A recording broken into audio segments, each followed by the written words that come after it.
وَإِنَّ جَهَنَّمَ لَمَوْعِدُهُمْ أَجْمَعِينَ. 3 pintu ke neraka.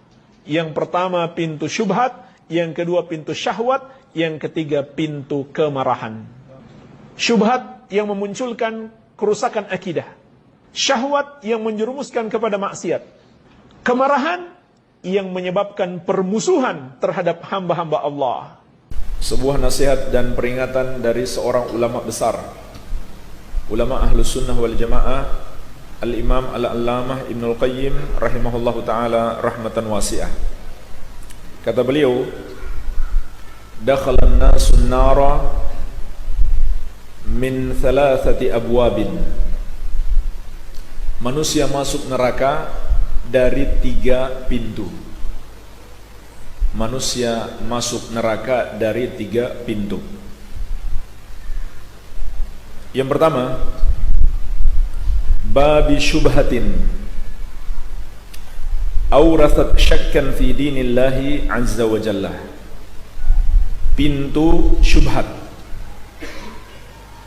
yang memunculkan keraguan, kegoncangan, ketidakistiqomahan di dalam agama Allah Azza wa Jalla, dalam akidah, dalam manhaj yang lurus, memunculkan berbagai macam penyimpangan.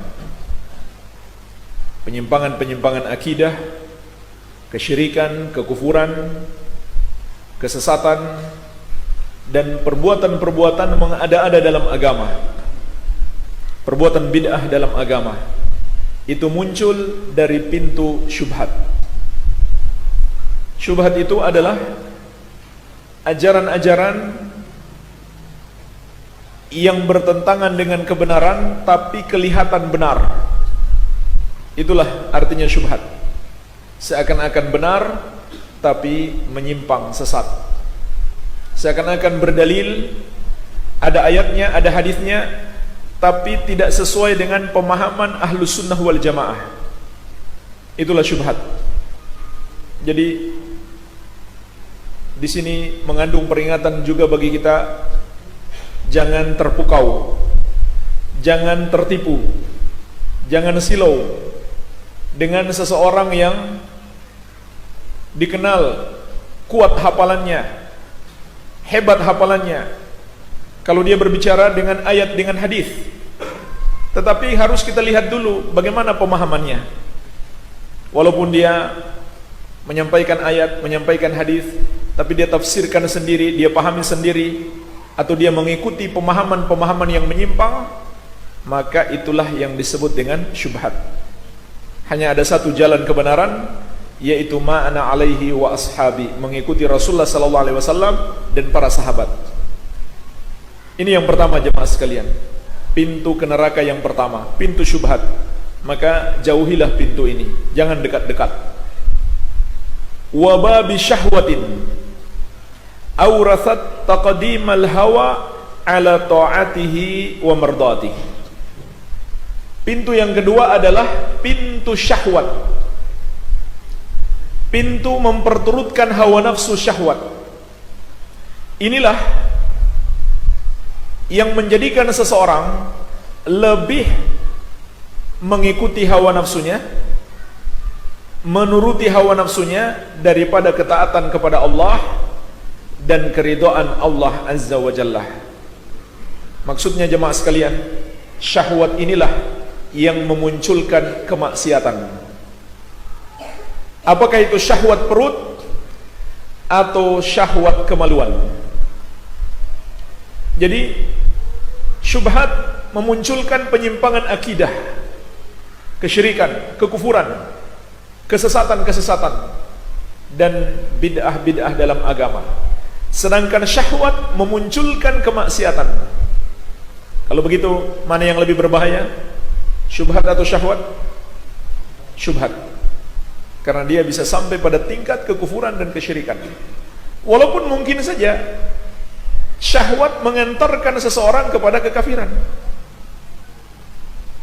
Seperti syahwat ingin berkuasa supaya didukung oleh orang-orang kafir, maka dia bersikap loyal kepada mereka sampai akhirnya dia menjadi kafir seperti mereka. Jadi bisa saja syahwat mengantarkan kepada kekafiran, tapi lebih kurang dibandingkan dengan syubhat. Maka syubhat lebih berbahaya.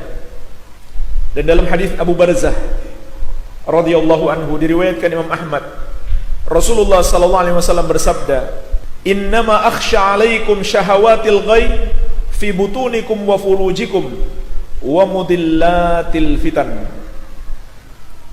Hanyalah yang aku takutkan menimpa kalian syahwat yang menyesatkan, yaitu syahwat perut kalian dan kemaluan kalian, dan mudillatil fitan. Juga yang aku takutkan adalah fitnah-fitnah yang menyesatkan. Maksudnya adalah syubhat. Jadi Nabi SAW telah mengabarkan dua fitnah ini, fitnah syahwat dan fitnah syubhat, di dalam hadis beliau sallallahu alaihi wasallam. Maka itu pintu yang kedua, pintu syahwat yang menjerumuskan kita ke neraka, maka menjauhlah darinya. Kemudian pintu yang ketiga, wa babi ghadabin awrathal udwan ala khalqih, dan pintu kemarahan, pintu emosi yang melahirkan sikap permusuhan terhadap hamba-hamba Allah Azza wa Jalla. Inilah jemaah sekalian, pintu yang ketiga, pintu kemarahan yang akan memasukkan seseorang ke neraka.